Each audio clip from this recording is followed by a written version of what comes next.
Assalamualaikum warahmatullahi wabarakatuh. Waalaikumsalam warahmatullahi wabarakatuh. Selamat pagi anak-anak Ibu semua. Pagi, Bu. Bagaimana kabarnya hari ini? Sehat, Bu. Alhamdulillah ya. Sebelum kita memulai pelajaran hari ini, silakan ketua kelas untuk doa dan salam. Siap, Bra.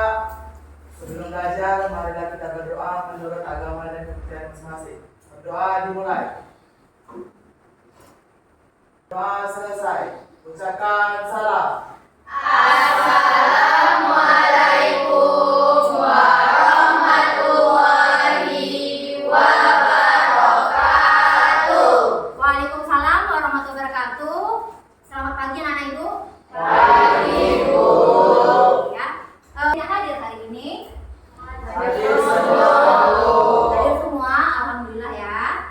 Baik, sebelum kita mulai belajar dan supaya semangat nasionalisme kita meningkat ya, apakah kalian sudah siap untuk belajar hari ini? Sudah, Bu. Lagu wajib ini Ibu putar, silakan anak-anak Ibu untuk berdiri.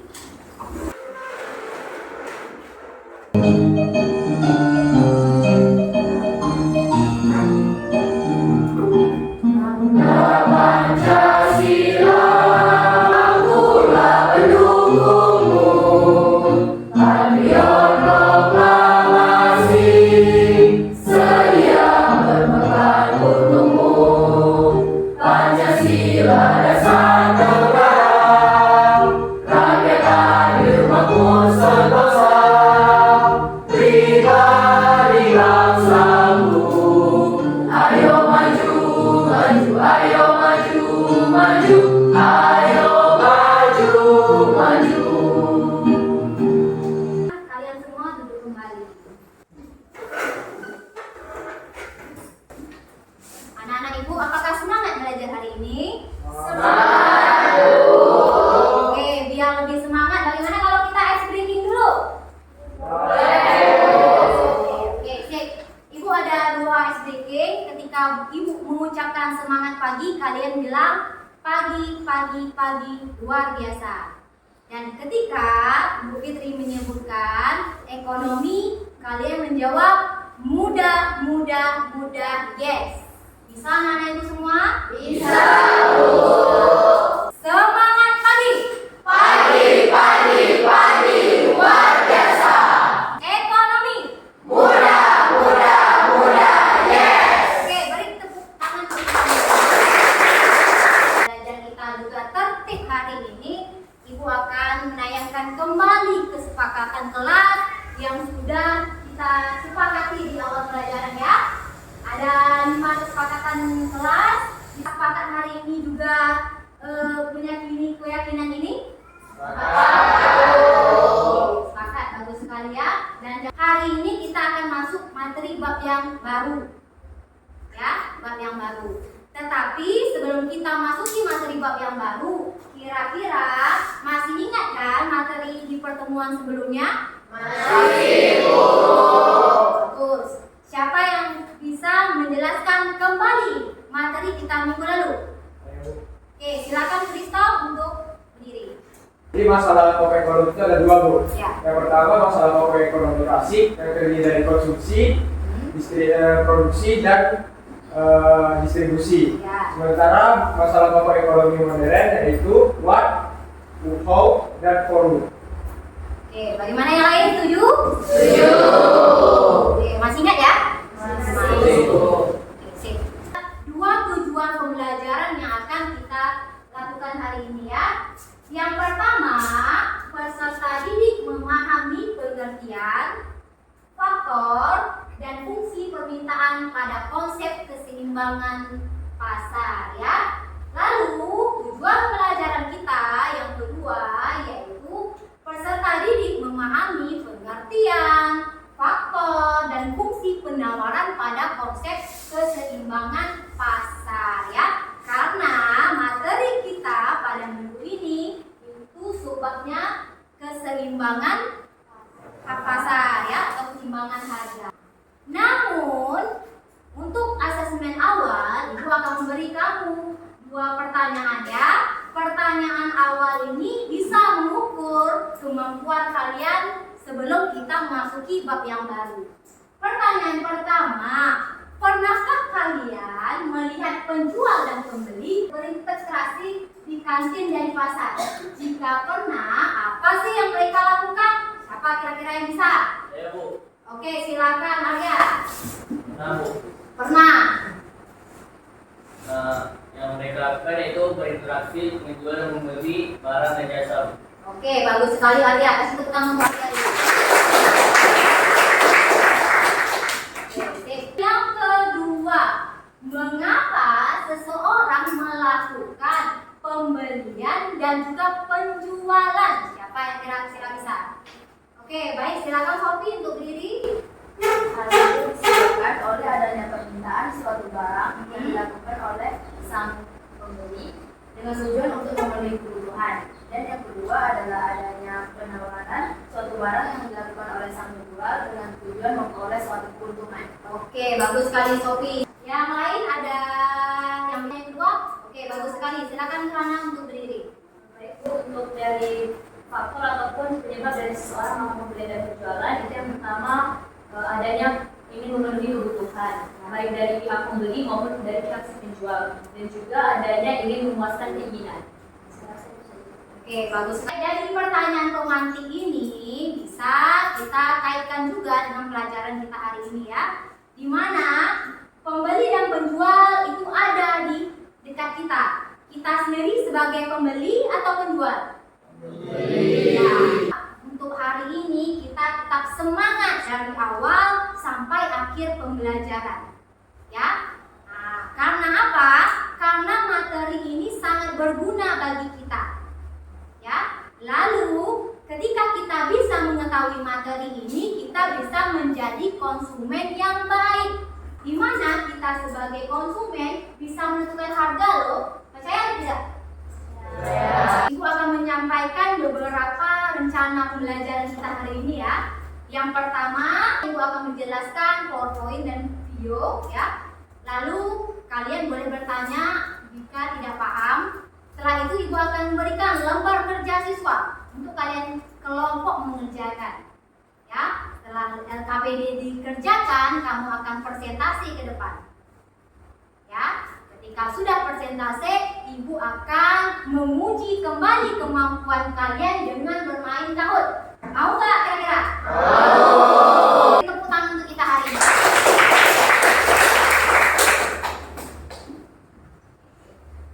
Di depan ada nampak gambaran anak Ibu? Ibu bertanya ke kamu, kira-kira ini gambar di mana ya? Di pasar. Semua pada pernah ke pasar nggak? Nah, pasar, kira-kira ada yang tahu nggak dari gambar Ibu apa kaitannya dengan materi atau tujuan pembelajaran yang sudah Ibu jelaskan dari awal? Siapa yang kira-kira yang bisa? Oke, silakan Resti, maju. Kita ada pembeli, Ya. jual, serta ada barang dan jasa, Bu. Oke. Bagaimana yang lain? Setuju? Di pasar jelas kita akan menemukan ada banyak hal. Ya. Yang pertama, kira-kira di pasar kamu menemukan apa? Ada sayur. Ada sayur. Sayur itu termasuk apa? Ya. Berarti di sini ada penjual. Kamu bisa menemukan pembeli. Nah, ini yang disebutkan sama kawan kamu tadi. Ada barang dan barang. Dari segi pembeli ini, ya, pembeli ini berarti melakukan teori yang mana tadi anak Ibu? Permintaan kan? Karena pembeli membutuhkan barang dan jasa. Kalau dari sudut penawaran itu dari mana asalnya itu? Oke, dari penjual. Penjual yang menawarkan. Setuju? Barang yang ini dibeli haruslah ada apa yang terakhir? Tawar menawar. Ya, tawar menawar. Sehingga ada nama lainnya itu muncullah harga keseimbangan. Paham anak Ibu semua? Bagus sekali. Sip. Nah,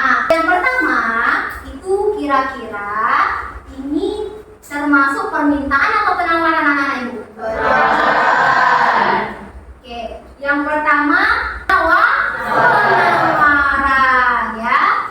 Kalau anak itu lagi makan apel itu permintaan. Oke, bagus. Biar kita lebih memahami lagi tujuan pelajaran kita, ibu akan menayangkan video. Pernahkah Anda bertanya, kenapa ya harga semangkok mie bakso adalah X rupiah? Kenapa juga harga sendal jepit Anda itu Y rupiah? Atau mengapa sih harga tiket masuk bioskop sebesar Z rupiah? Sebenarnya, dari mana sih datangnya harga itu? Dari sekian banyak faktor yang mempengaruhi harga, kali ini kita akan membahas salah satunya, yaitu hukum permintaan dan penawaran. Pernahkah Anda mendengarnya? Dengan mempertimbangkan berbagai ongkos dan keuntungan yang ingin Anda peroleh, anggap saja Anda menjualnya dengan harga 5.000. Orang-orang mulai berdatangan membeli susu murni di kedai. Ternyata pesaing Anda pasang harga di 6.000 dan masih laku juga. Kesempatan Anda untuk terus mendapatkan keuntungan yang lebih banyak. Grafik berikut ini menunjukkan hubungan antara harga dan jumlah penawaran dari sudut pandang pengusaha. Semakin tinggi harga barang, para pengusaha akan terus menambah jumlah barang dagangan untuk mendapatkan keuntungan yang lebih banyak lagi. Hal ini biasa disebut sebagai kurva penawaran. Tapi, di suatu titik, bila harga barang terlalu tinggi, banyak orang yang jadi tidak mampu untuk membelinya.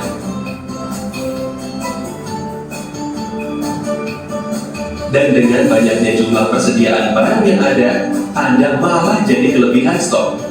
Lalu, apa yang akan Anda lakukan? Anda tidak akan berputus asa, bukan?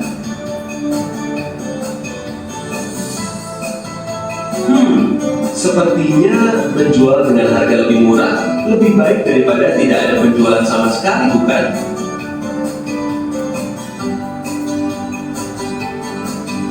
Wow, dari sudut pandang pelanggan, semakin tinggi harga barang, semakin rendah permintaan karena semakin tidak terjangkau oleh para pelanggan. Tapi, bila harga barang semakin murah, permintaan akan terus bertambah. Hal ini biasa disebut sebagai kurva permintaan. Nah, apabila Anda bandingkan kurva permintaan pelanggan dengan kurva penawaran pengusaha, bisa Anda lihat arah keduanya yang saling berlawanan. Di satu sisi, para pelanggan ingin belanja dengan harga lebih murah. Di sisi lain, para pengusaha ingin mendapatkan keuntungan lebih banyak. Namun ada satu kondisi di mana keinginan pengusaha dan keinginan pelanggan saling bertemu, yaitu pada titik di mana kedua kurva saling berpotongan. Titik ini biasa disebut sebagai titik equilibrium. Ada beberapa hal yang bisa kita ambil dari video nggak? Yang pertama, pengertian permintaan ya. Yang kedua, hukum permintaan dan penawaran. Lalu ada yang ketiga, ya, keseimbangan harga terjadi. Hukum permintaan apa tadi, Wesley? Semakin tinggi harga suatu barang, maka permintaannya akan semakin tinggi. Oke, kira-kira apa sih pengertian penawaran? Silakan Sophie. Penawaran adalah Jumlah barang yang ditawarkan pada harga tertentu. Oke, bagus sekali. Tepuk tangan untuk Sophie dulu. Hukum penawaran. Oke, silakan Christoph. Semakin tinggi harga, semakin tinggi juga penawarannya. Oke, kalau harganya turun, Terus juga penawarannya. lalu ketika permintaan dan penawaran bertemu, apa yang terjadi anak-anak ibu? Ada keseimbangan harga. Ya, ada harga keseimbangan ya. Fungsi permintaan atau penawaran masuk kurang P1 per P2 kurang P1 sama dengan Q kurang Q1 per Q2 kurang Q1. Boleh bertanya jika ada yang tidak paham. Apa yang terjadi jika permintaan dan penawaran meningkat secara bersamaan? Oke, sip. Ada yang bisa menjawab kira-kira? Ada. Oke, sip. Bagaimana jika permintaan dan penawaran juga meningkat? Ya, ketika meningkat pasti akan terjadi pergeseran. Ya anak-anak ibu ya, bergeser ke kiri dan juga bisa bergeser ke kanan. Gimana Intan? Oke, silakan yang bertanya lagi. Ayo dipahami. Oke, silakan Resti. Apa yang terjadi jika harga suatu produk lebih tinggi dari harga keseimbangan? Oke, bagus sekali Resti ya. Wah, ini bisa bergeser. Mau yang ini kurva permintaan atau kurva penawaran ini bisa bergeser. Lagi, bagaimana kalau kita ice breaking lagi? Setuju? Setuju. Jadi, semua berhadapan hadapannya. Ketika ibu bilang tangan mendekat, tangannya di luar mendekat. Kalau ibu bilang jauh, menjauh. Dekat, menjauh, patah.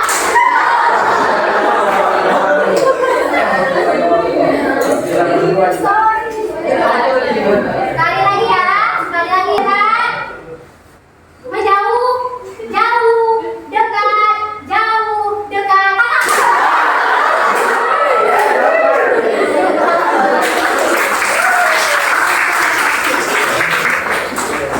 Masuki kegiatan kita selanjutnya yaitu kalian berdiskusi bersama kelompok ya. Untuk kelompok terserah senyamannya ya. Ibu akan memberikan lembar kerja siswa yang bisa dikerjakan kelompok. Oke? Silakan bentuk kelompok dengan tertib. Silakan.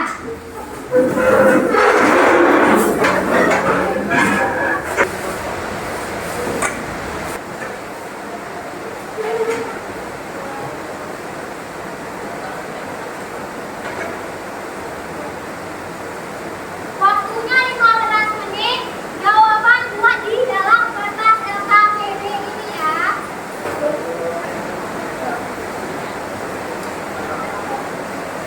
Sumbernya boleh dari buku cetak atau HP ya. Silakan gunakan HP kalian.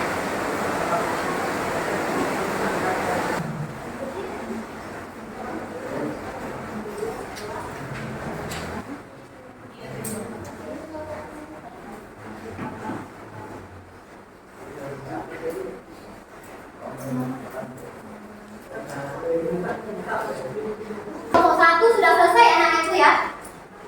Kelompok 1 sudah selesai. Ada kelompok lain yang lebih cepat menyelesaikan? Apabila ada kesulitan boleh ditanyakan. Akan kelompok yang sudah selesai maju ke depan mempresentasikan. Silakan. Baik, selamat pagi semuanya. Kami dari kelompok 1 ingin mempresentasikan hasil diskusi kami baik dari LKPD. Jadi sebelum itu kami akan memperkenalkan diri kami masing-masing. Perkenalkan saya sendiri Joy dan Benedita. Perkenalkan nama saya Selena Tata. Saya Christopher dari Saya Fernando Parolian. Baiklah, untuk pada soal pertama itu akan dijawab oleh Septian. Yang dimana pada soal nomor 1 jelasnya pengertian permintaan dengan bahasa kalian sendiri. Jadi menurut kami permintaan adalah suatu barang atau jasa yang dibeli pada harga tertentu oleh konsumen. Oke, untuk nomor 2 akan saya jawab. Menurut kalian, bagaimana perilaku yang baik konsumen dalam melakukan permintaan? Jadi, perilaku yang baik konsumen dalam melakukan permintaan itu adalah dengan memilih barang sesuai kebutuhan dan memberikan penggunaan yang optimal. Baiklah, untuk nomor 3 akan dijelaskan oleh Christoph. Oke, soalnya itu buatlah kurva permintaan dari tabel uang jeruk berikut. Sesuai dengan hukum permintaan, yaitu semakin tinggi harga, maka semakin rendah juga permintaannya. Bisa dilihat dari harga 15.000 atau harga tertingginya, permintaannya yaitu 100 kg. Sementara harga yang paling rendah yaitu 11.000, permintaannya yaitu 140 kg. Jadi itu sebagai pembuktian bahwa semakin tinggi harga, maka semakin rendah juga permintaan. Oke, berikutnya adalah yang pertanyaan terakhir, hitunglah fungsi permintaan jeruk. Jadi P kurang B1 per P2 kurang P1 sama dengan Q kurang Q1 per Q2 kurang Q1, maka yang ditanya di soal adalah mengenai Q, dan kami mendapatkan hasil Q-nya adalah 0,1 P kurang 500 dengan nilai P1 15.000, P2 14.000, dan 4 yang memiliki materi yang berbeda. Silakan untuk bertanya.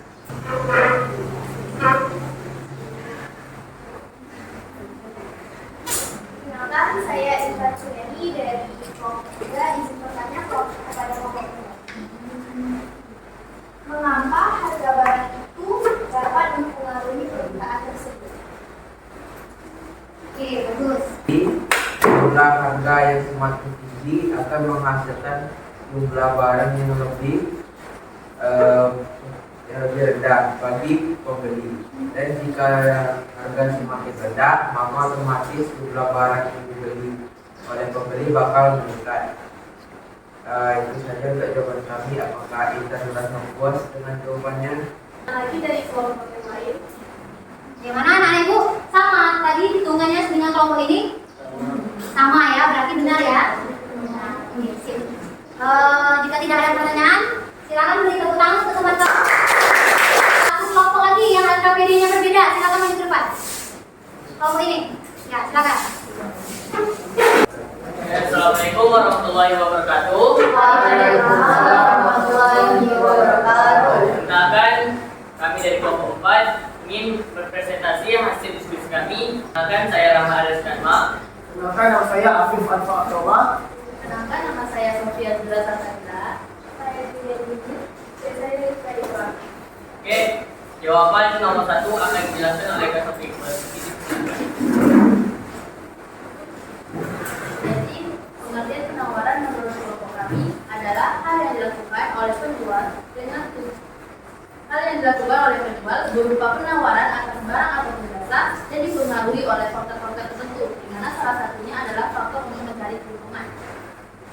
Soal nomor 2 itu, menurut kalian bagaimana perilaku yang baik produsen dalam melakukan penawaran?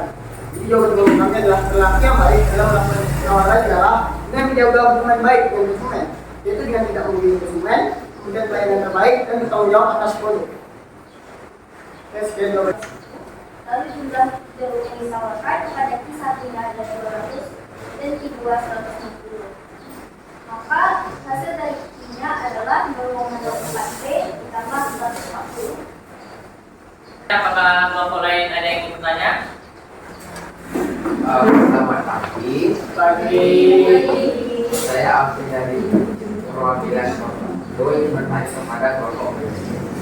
Apakah dari kelompok penyaji bagus untuk menjual barangnya pada keuntungan seminimal mungkin atau harga terendah biar banyak penjualan? Ya saja, terima kasih. Saya tidak, hal itu harus disesuaikan dengan perkembangan harga. Dan jika misalnya dia ingin menurunkan harga, itu harus mencari tempat penjualan yang lebih banyak orangnya, yang strategis agar bisa mendapatkan keuntungan semaksimal mungkin. Jika lebih Kelompok ini, kelompok 4 sama dengan kelompok 3. Bagaimana hitungannya? Apakah sama? Sama ya? Sama berarti benar, oke? LKPD-nya boleh dikumpulkan anak ibu?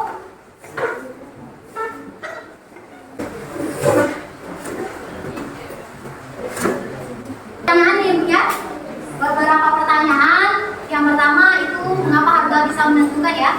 Ya jelas sekali permintaan kita, contohnya kita kalau beli barang pasti lihat harga, ya. Nah makanya kalau harganya nggak cocok kita nggak akan beli. Kalau sudah paham semua, bagaimana